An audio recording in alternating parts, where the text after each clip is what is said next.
Okay, so we've got this little loop on this side, and then before we continue on with anything else, we're going to string the bead balls on before we finish this left-hand side. So I've already got 4 beads on, and I'm just going to string through the 5th. They just kind of go through the chain just goes through the center of the bead through any of the holes that are all on all sides. So it's pretty easy. And we're going to take our littlest little circle. I don't know what their names are. I'm sure that there's something, but we're just going to slip it on the opposite end, and then we're going to take our lobster claw and slip it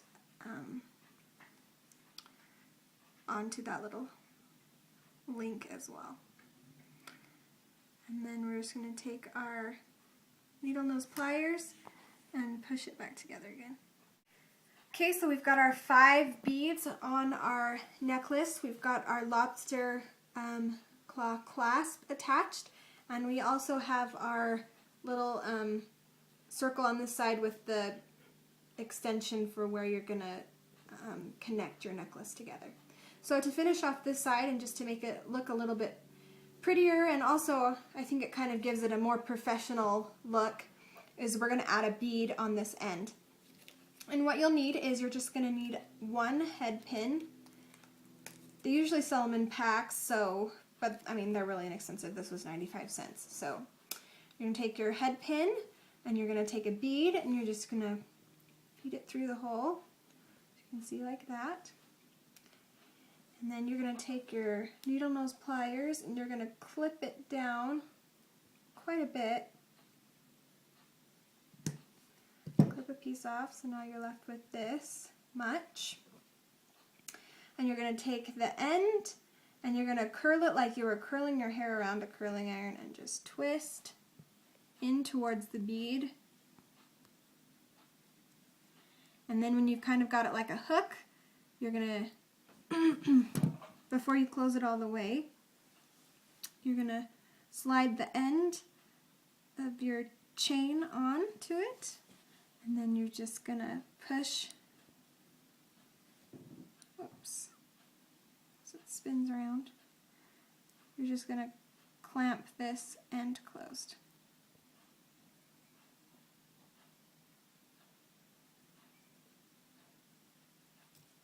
Like that. So then you've got a cute little bead on one side. So that's it. The basic construction of the necklace is finished. You can see that you can connect it anywhere on any of these lines or any of these chain links, and you have a working necklace right there. The last step in this project is we're just going to add the little decorative tulle and silk ties onto the necklace.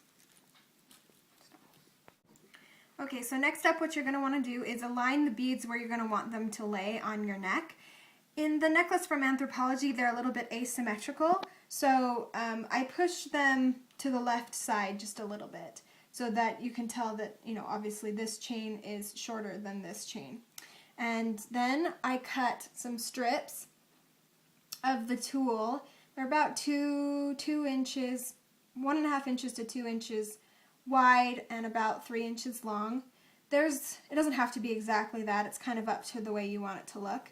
And then basically all you're going to do is take the tulle, and I like to try and tie it on a small link instead of the fatter links because I just think that it looks nicer. So I'm going to tie a knot around this small link with the piece of tulle.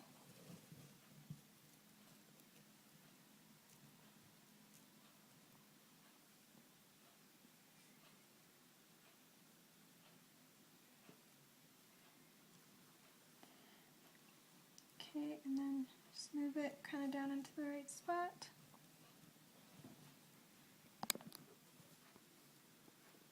And pull tight.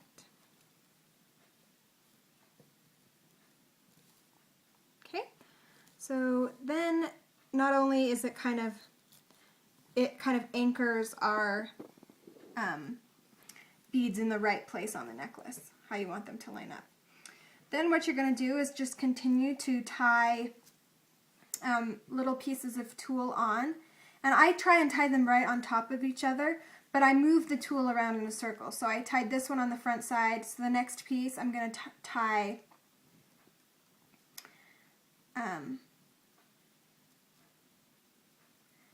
at an angle to that one like this. Tie it in a knot. And you're just going to continue around so that it doesn't lay just flat. So it's not just pretty on one side. If the necklace got flipped over, it would be pretty on all sides. Okay, so as you can see, I've added a few more. I've probably added maybe 6 or 7, and as you turn it around, you know, it's more three-dimensional rather than flat. And you can add as many as you want. You can add it, you know, it can be as full or as minimal as you want. I think I forgot to mention this, but when I cut the tool, I cut it with straight scissors, not with our pinking shears like I had shown you at the beginning of the tutorial. So next what you're going to want to do is you're going to want to add some more tulle further up the necklace.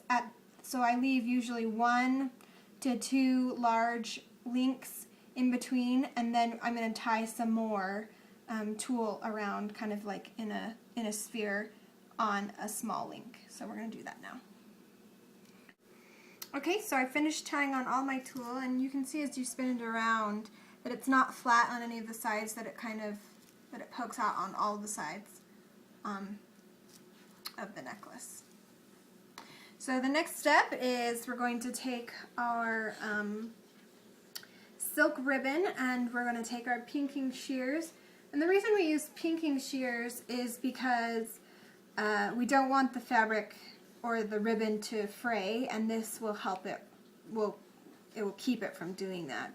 So we're going to cut it cut several strips about 3 inches long. The ribbon comes this width, which is I think about, you know, 1.5 inches, 2 inches. And they sell it for about they sell it by the strand, and it's $5 a strand at the lace place. And I'll put a link to that on the blog page. Okay, so we've got a piece of our silk ribbon cut here. And what you're going to want to do is, if you look closely, there are 3 kind of distinct knots where I've tied all of my tulle around in circles on the chain. And we're going to want to cover those up with these pieces of silk ribbon. So you're just going to go into the center of them and tie a knot around the already kind of existing bulk of tulle right here. And you're going to want to make sure that these knots are a little bit more delicate, and just take extra time to make them look prettier, because they're the ones that are going to be seen, and whereas the tulle ones you're going to cover up. Okay, so we've got this kind of tied on here. Now we're just going to, as we pull it tight, make sure to spread out the ends of the silk ribbon just so that they lay pretty, and it kind of looks more like a bow rather than just a tie. Okay, so I've got 3 different ties on here, which are just basically covering up where we had the bulk of the tulle tied. But as you can see, it looks a little bit uneven, so we're going to want to make sure that we add some more silk ties on the back sides, so that you get the same effect as you did with the tulle, that as you turn it, it's even and it's more three-dimensional rather than just flat on one side. And there we go, there's our finished necklace.